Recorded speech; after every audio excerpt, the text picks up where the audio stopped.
5 ऐसे रीजंस हैं जिसकी वजह से एक स्टूडेंट इंग्लिश बोल नहीं पाता। पहला रीजन है, स्टूडेंट को लगता है कि सब मुझ पर हंसेंगे अगर मैं इंग्लिश बोलता हूँ। दूसरा रीजन है, उसे ये लगता है कि अगर मैंने किसी से इंग्लिश बोली और उसे नहीं आती होगी तो। तीसरा रीजन है, उसे ये लगता है कि मुझे तो ग्रामर आती ही नहीं है तो फिर मैं कैसे बोलूँगा। चौथा रीजन है, उसे ये लगता है कि मुझे कोई मिलता ही नहीं तो मैं इंग्लिश किसके साथ बोलूँ।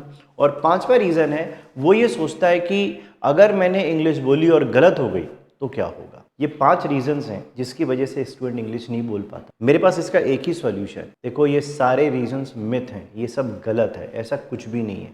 ये सिर्फ आपके दिमाग का भ्रम है या आपने एक माइंडसेट बना लिया है, इसलिए आप इंग्लिश नहीं बोल। आपको सिर्फ एक ही काम करना है, आपको सिर्फ ये सोचना है सामने वाले को नहीं आती तो अच्छी बात है, बोलो आप। अगर आपको लगता है कि सामने वाले को अच्छी आती तो भी आप बोलो, कम से कम वो आपको सुधारेगा, बताएगा या हंस भी देगा तो क्या, 1 महीने हंस पाएगा, उसके ऊपर तो नहीं हंसेगा।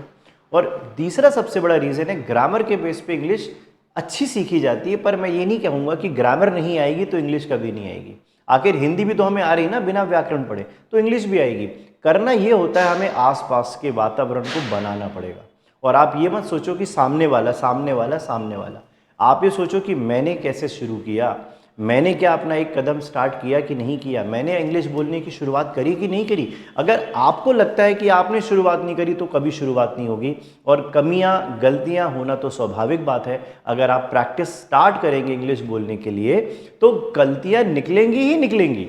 आप पहले दिन ही परफेक्शनिस्ट कैसे बन जाओगे, और परफेक्शन कभी लैंग्वेज में आएगा ही नहीं। वो तो एक निरंतर प्रोसेस है, वो चलता रहेगा चलता रहेगा चलता रहेगा। तो घबराने की बात नहीं है, आप इंग्लिश बोल सकते हैं। You can speak English, you can learn English, but the thing is that you have to start by yourself. किसी दूसरे पे बात ना डालें कि भाई दूसरा या सामने वाले से कोई मतलब। आई होप आपको मेरी बात समझ में आई होगी। Start practising today. आज से शुरू करिए, बनने लगे।